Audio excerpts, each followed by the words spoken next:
in January is a little tournament in Africa. I think you're the continent and I'm African football is often disrespected. Klopp's comment was ironic, but stereotypes are never far away, and appreciation is sometimes hard to come by.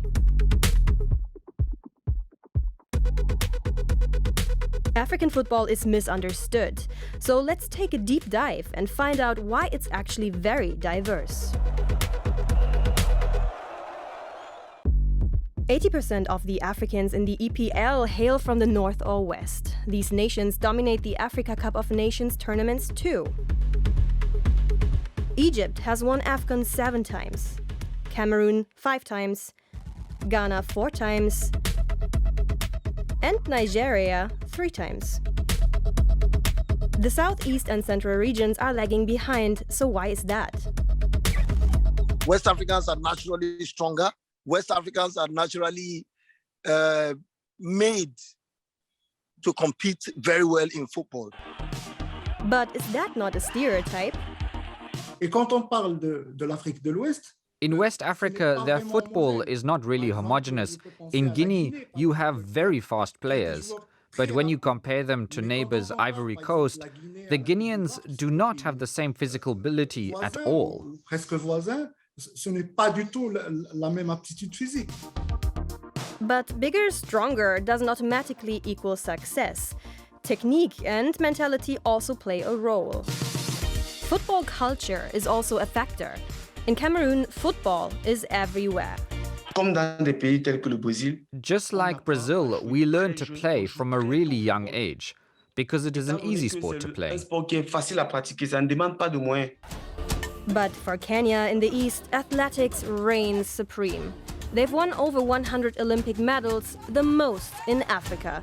But they've never played in a World Cup and have only qualified for 6 out of 19 AFCONs. The average Nigerian is much more ambitious than the average Kenyan. This is no disrespect to the Kenyans.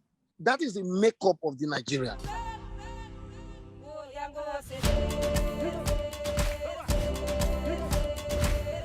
Big stars can bring exposure, but countries like Kenya and Tanzania are at a disadvantage due to work permit rules.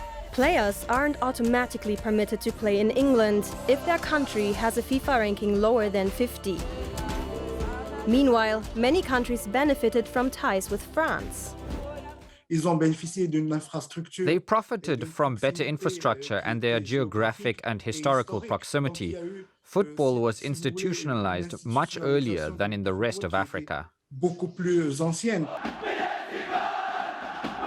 North African leagues are financially stable and enjoy fanatical support. The last 5 African Champions League titles have been shared among clubs from Egypt, Tunisia and Morocco. Clubs are run like big companies. Financial investment has been exploding. Only South Africa can rival those standards. It has massive competitive clubs with passionate support. But the national team has failed to make progress. It's a bit of a mystery. Just like DR Congo in Central Africa, AFCON winners in 1968 and 1974, they now struggle to even qualify. But on a positive note, there are still fairy tales in Africa.